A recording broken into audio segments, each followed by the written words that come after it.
Hello everyone and welcome to another really awesome game from round 1 this time of the Lindores Abbey Rapid Challenge. It's Hikaru Nakamura versus Sergey Karjakin. Already there's a c4 on the board, sorry about that. I would just like to mention one thing before we check out the game. On this Saturday there will be a charity tournament on Lichess. It will be a chess marathon, if you will, 24 hours of non-stop chess, so everyone is welcome to join. There are already 15 grandmasters in the tournament, so you can also join and you might get a chance to play against them.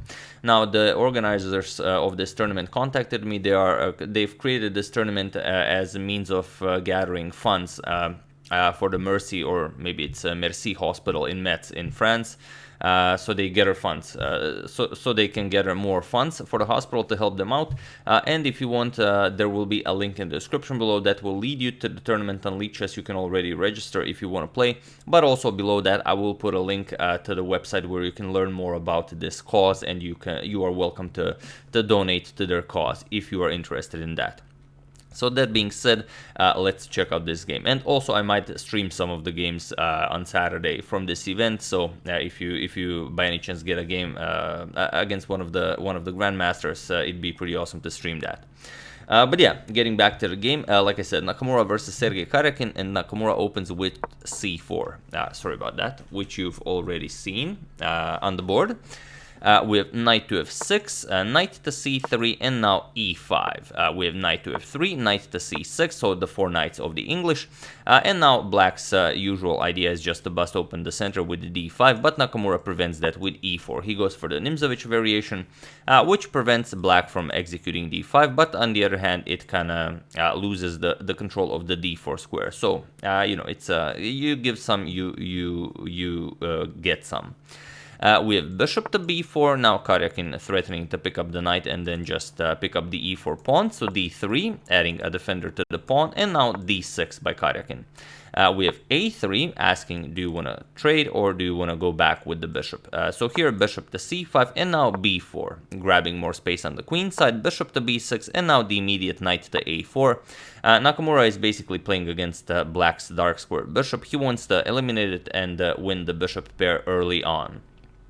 So bishop to g4, Karjakin continues developing, and now just knight captures on b6. With a captures on b6, so Nakamura was able to eliminate Karjakin's dark square bishop, also double his b pawn. But on the other hand, Karjakin now has a semi-open file for his rook, which is also very useful. So bishop to b2, Nakamura continues development, and now knight to d7, maybe preparing f5 at some point.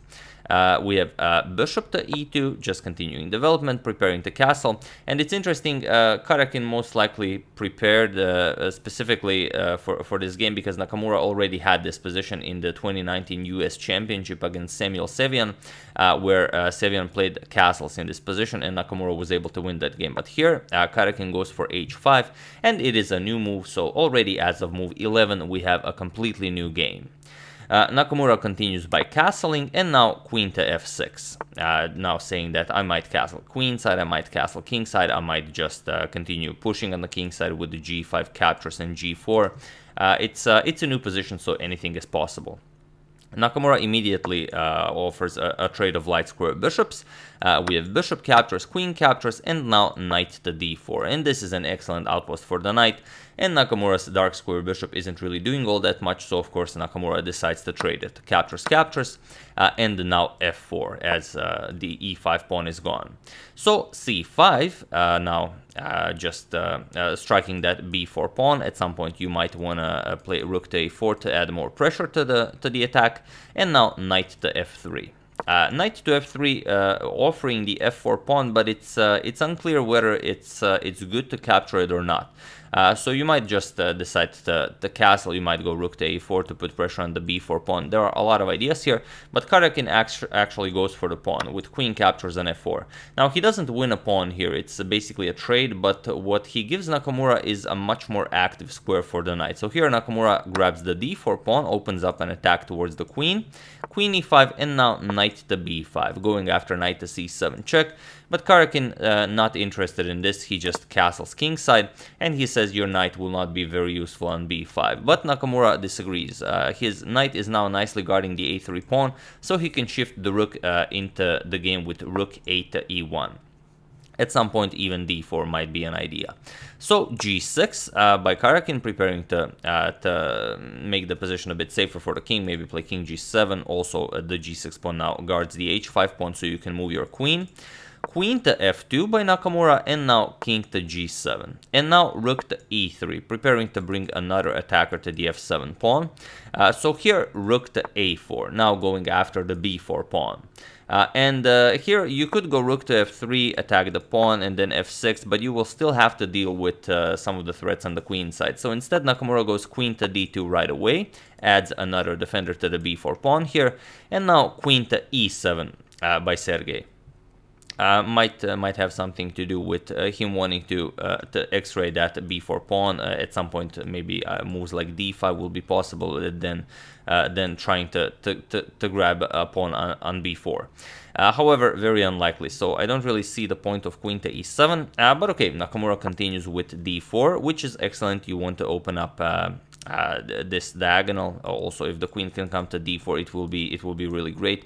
For example, if captures with check, king h7, you can go knight to c7, and it will be just a very strong position. The knight is now coming to d5. Then you'll have a lot of pressure on f6. The rook can come to g3. It's just going to be a very tough position to defend for black. So after d4, we have king to h7 by Sergey, and now rook e to f3. Now adding more pressure to the f7 pawn, and now Sergey again moves the king with king to g8. But now, even though it looks like black is perfectly fine and defending, the position is actually lost. So feel free to pause the video here and try to find the winning maneuver for white while I give you a couple of seconds.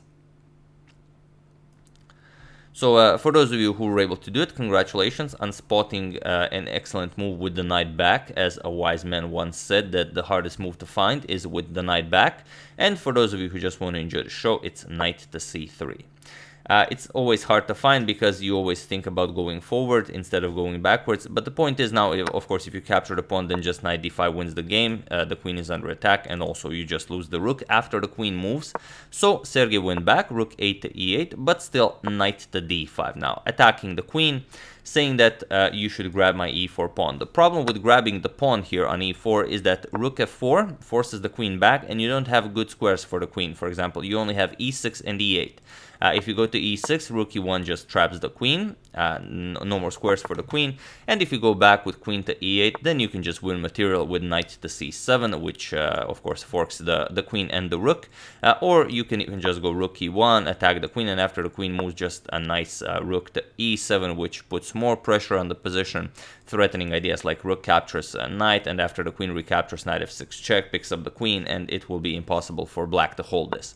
So Karjakin, of course, not going for the e4 pawn. He goes queen to h4, and now comes rook to f4. Also, a possibility was just queen to h6 and then rook f4, but Nakamura goes for it right away. Rook f4 attacks the queen, queen back to d8, and now comes queen to f2, adding a third attacker to the f7 pawn.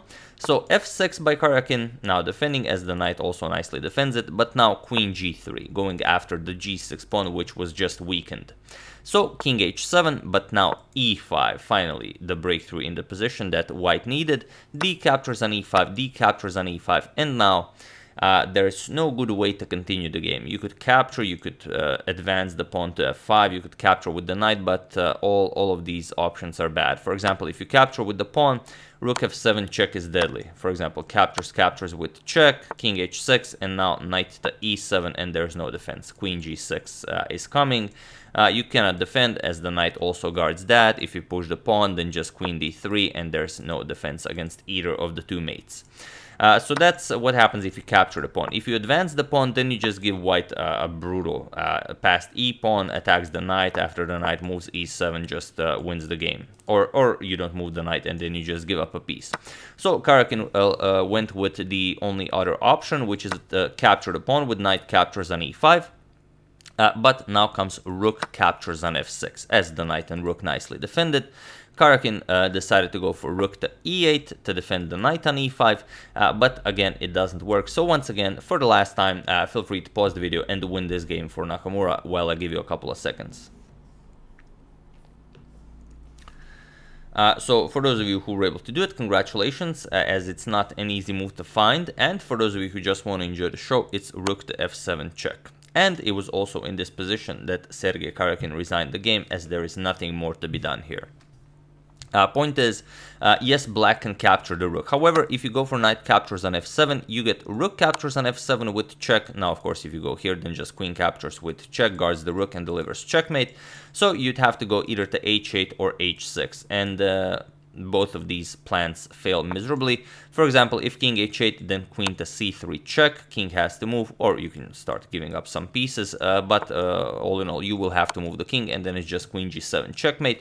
So what's left after rook captures on f7 is just king to h6, but now it's queen to f4 check, queen to g5, and now of course a nice rook h7 check, which wins the queen. King captures, queen captures here, and there is nothing more to be done here. So Sergey calculated all of these variations out after rook to f7 check, and of course it was in this position that he resigned the game. So yeah, a nice game from round 1 and an excellent victory for Nakamura. Before we forget, here are the standings, a nice cross table from Chess24 website. Sharing first place are these 4 gentlemen: Hikaru Nakamura, Magnus Carlsen, Sergey Karjakin, and Wesley So, followed by Ding Liren with 2.5 points, then with 2 Alexander Grishuk and Levon Aronyan, Yuangi with 1.5, and then with 1 point Wei Yi, Yang Krzysztof Duda, Danil Dubov, and Alireza Firuzja. So there you have it. Like I said, if you enjoy, chess, do check out the links in the description below. One to the League Chess Tournament, where you will be able to face off against some grandmasters, and the other link where everything is explained in French, but there is also a section in English, so don't worry. And if you are interested in helping them out, do consider contributing. So once again, I do hope you enjoyed it. I would like to thank Marian Kolev, William Ridout, Mario Encinosa, Luis Spare, and Filmchick Incorporated for your contribution to my channel. Thank you a lot, I really appreciate it. As usual, you can check 2 of my previous videos here. Thank you all for watching, and I will see you soon, continuing the coverage of the Lindores Abbey Rapid Challenge, checking up on your wonderful suggestions, and whatever else happens in the chess world. Thank you all, I will see you soon, and have an excellent rest of your day.